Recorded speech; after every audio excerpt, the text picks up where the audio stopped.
Canada ਸਰਕਾਰ ਦੇ ਵੱਲੋਂ ਉਹਨਾਂ ਹੋਟਲਸ ਦੀ ਸੂਚੀ ਜਿੱਥੇ ਕਿ 3 ਦਿਨ ਦੇ ਵਾਸਤੇ ਕੁਆਰੰਟਾਈਨ ਕਰਨਾ ਹੈ ਤੇ ਨਾਲ ਹੀ ਇਸ ਦੇ ਬਾਰੇ ਹੋਰ ਜ਼ਿਆਦਾ ਜਾਣਕਾਰੀ ਸਾਂਝੀ ਕਰ ਦਿੱਤੀ ਗਈ ਹੈ, ਜਿਸ ਦੇ ਬਾਰੇ ਸ਼ੁਰੂਆਤ ਉਹਨਾਂ ਦੇ ਵੱਲੋਂ ਦੱਸਿਆ ਗਿਆ ਹੈ ਕਿ ਹਵਾਈ ਸਫ਼ਰ ਕਰਕੇ ਬਾਹਰਲੇ ਮੁਲਕਾਂ ਤੋਂ ਜਿਹੜੇ ਵੀ ਯਾਤਰੀ ਕੈਨੇਡਾ ਵਿੱਚ ਦਾਖਲ ਹੋਣਗੇ ਉਹਨਾਂ ਨੂੰ ਸਭ ਤੋਂ ਪਹਿਲਾਂ ਦੀ ਤਰ੍ਹਾਂ 72 ਘੰਟੇ ਦੇ ਵਿੱਚ ਹੋਇਆ ਕੋਵਿਡ-19 ਟੈਸਟ ਤੇ ਉਸ ਦੀ ਨੈਗੇਟਿਵ ਰਿਪੋਰਟ ਦਿਖਾਉਣੀ ਪਵੇਗੀ ਤੇ ਉਸ ਤੋਂ ਬਾਅਦ ਫਰਵਰੀ 22 ਤੋਂ ਉਹਨਾਂ ਨੂੰ ਪਹਿਲਾਂ ਤੋਂ ਹੀ ਸਰਕਾਰ ਦੇ ਵੱਲੋਂ ਜਿਸ ਨੂੰ ਮਨਜ਼ੂਰੀ ਮਿਲੀ ਹੋਈ ਹੈ ਉਸ ਹੋਟਲ ਨੂੰ 3 ਰਾਤਾਂ ਦੇ ਵਾਸਤੇ ਬੁੱਕ ਕਰਵਾਉਣਾ ਪਵੇਗਾ ਤੇ ਉਸ ਤੋਂ ਬਾਅਦ ਜਦੋਂ ਉਹ ਕੈਨੇਡਾ ਦੇ ਵਿੱਚ ਪਹੁੰਚ ਜਾਣਗੇ ਤਾਂ ਉੱਥੇ ਵੀ ਉਹਨਾਂ ਦਾ ਕੋਵਿਡ-19 ਮੋਲੀਕੂਲਰ ਟੈਸਟ ਹੋਵੇਗਾ ਤੇ ਜਦੋਂ ਤੱਕ ਉਸ ਟੈਸਟ ਦੀ ਰਿਪੋਰਟ ਨਹੀਂ ਆ ਜਾਂਦੀ ਉਦੋਂ ਤੱਕ ਉਹ ਉਸ ਹੋਟਲ ਦੇ ਵਿੱਚ ਰਹਿ ਕੇ ਹੀ ਉਸ ਦੀ ਉਡੀਕ ਕਰਨਗੇ ਤੇ ਹੋਟਲ ਦੇ ਖਰਚੇ ਦੇ ਵਿੱਚ ਫੂਡ ਸਿਕਿਉਰਿਟੀ ਟਰਾਂਸਪੋਰਟੇਸ਼ਨ ਕਿ ਜੋ 에ਅਰਪੋਰਟ ਤੋਂ ਹੋਟਲ ਤੱਕ ਲੈ ਕੇ ਜਾਣਾ ਹੈ ਉਸ ਦਾ ਖਰਚਾ ਤੇ ਨਾਲ ਹੀ ਇਨਫੈਕਸ਼ਨ ਪ੍ਰੀਵੈਂਸ਼ਨ ਤੇ ਕੰਟਰੋਲ ਮੇਜਰਸ ਯਾਨੀ ਕਿ ਜੋ ਬਾਰ-ਬਾਰ ਡਿਸਇਨਫੈਕਟ ਕੀਤਾ ਜਾਵੇਗਾ, ਸਫਾਈ ਕੀਤੀ ਜਾਵੇਗੀ, ਸੈਨੀਟਾਈਜ਼ ਕੀਤਾ ਜਾਵੇਗਾ, ਉਸ ਸਰਵਿਸ ਦਾ ਖਰਚਾ ਵੀ ਹੋਟਲ ਦੇ ਖਰਚੇ ਦੇ ਵਿੱਚ ਸ਼ਾਮਲ ਹੋਵੇਗਾ। ਇਸ ਦੌਰਾਨ ਇਹ ਕਿਹਾ ਗਿਆ ਹੈ ਕਿ ਯਾਤਰੀਆਂ ਨੂੰ ਅਰਾਈਵ ਕੈਨ ਐਪਲੀਕੇਸ਼ਨ ਦੇ ਰਾਹੀਂ ਹੀ ਇਹ ਪਹਿਲਾਂ ਦਿਖਾਉਣਾ ਪਵੇਗਾ ਇਮੀਗ੍ਰੇਸ਼ਨ ਅਧਿਕਾਰੀ ਨੂੰ ਕਿ ਉਹਨਾਂ ਨੇ hotel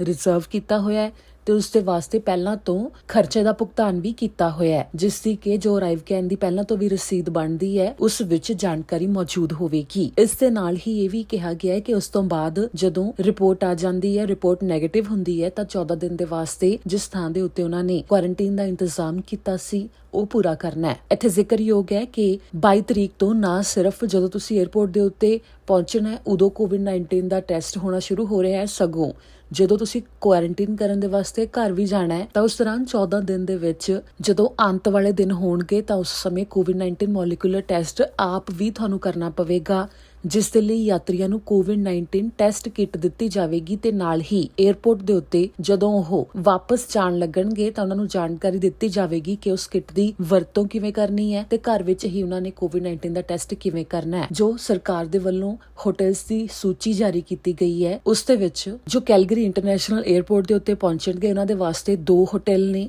ਅਕਲੇਮ hotel, Marriott Calgary airport hotel ਤੇ ਜੋ ਵੈਨਕੂਵਰ 에ਅਰਪੋਰਟ ਦੇ ਉੱਤੇ ਪਹੁੰਚਣਗੇ ਉਹਨਾਂ ਦੇ ਵਾਸਤੇ ਫਿਲਹਾਲ ਇੱਕੋ ਹੋਟਲ ਹੈ, ਵੈਸਟਰਨ ਵਾਲ ਸੈਂਟਰ ਵੈਨਕੂਵਰ 에ਅਰਪੋਰਟ ਹੋਟਲ ਤੇ ਜੋ ਓਨਟਾਰੀਓ ਦੇ ਵਿੱਚ ਟੋਰਾਂਟੋ 에ਅਰਪੋਰਟ ਦੇ ਉੱਤੇ ਪਹੁੰਚਣਗੇ ਉਹਨਾਂ ਦੇ ਵਾਸਤੇ 4 ਹੋਟਲ ਨੇ ਤੇ ਜੋ ਮੌਂਟਰੀਅਲ ਦੇ ਵਿੱਚ 에ਅਰਪੋਰਟ ਦੇ ਉੱਤੇ ਪਹੁੰਚਣਗੇ ਉਹਨਾਂ ਦੇ ਵਾਸਤੇ ਵੀ 4 ਹੋਟਲ ਨੇ। ਜੋ ਇਹ ਸੂਚੀ ਜਾਰੀ ਕੀਤੀ ਗਈ ਹੈ ਉਸ ਸੂਚੀ ਮੁਤਾਬਕ ਹੀ ਇਹਨਾਂ ਦੀ ਹੀ ਬੁਕਿੰਗ ਕੀਤੀ ਜਾ ਸਕਦੀ ਹੈ ਤੇ ਜਿਸ ਦੇ ਵਿੱਚ ਸਾਰਾ ਖਰਚਾ ਸ਼ਾਮਲ ਹੋਵੇਗਾ 3 ਦਿਨ ਦਾ। ਬਾਕੀ ਇਸ ਦੇ ਉੱਤੇ ਕੋਈ ਹੋਰ ਜਾਣਕਾਰੀ ਸਾਹਮਣੇ ਆਉਂਦੀ ਹੈ ਤਾਂ ਤੁਹਾਨੂੰ ਦੱਸਾਂਗੇ। ਇੱਥੇ ਵੀ ਜ਼ਿਕਰਯੋਗ ਹੈ ਕਿ ਹੋਟਲ ਦੇ ਖਰਚੇ ਤੋਂ ਜੋ ਨਵੇਂ ਰਿਫਿਊਜੀ ਆਉਣਗੇ ਉਹਨਾਂ ਨੂੰ ਰਾਹਤ ਮਿਲੇਗੀ, ਉਹਨਾਂ ਦਾ ਖਰਚਾ ਸਰਕਾਰ ਦੇ ਵੱਲੋਂ ਚੁੱਕਿਆ ਜਾਵੇਗਾ। ਇਸ ਤਰ੍ਹਾਂ ਜਾਣਕਾਰੀ ਦਿੱਤੀ ਗਈ ਹੈ ਕਿ ਜੋ ਨਵੇਂ ਰਿਫਿਊਜੀ ਆਉਣਗੇ ਉਹਨਾਂ ਦੇ ਹੋਟਲ ਦੇ ਵਿੱਚ ਰਹਿਣ ਦਾ ਖਰਚਾ ਤੇ ਨਾਲ ਹੀ ਕੋਵਿਡ-19 ਦੇ ਟੈਸਟ ਦਾ ਖਰਚਾ ਸਰਕਾਰ ਦੇ ਵੱਲੋਂ ਚੁੱਕਿਆ ਜਾਵੇਗਾ।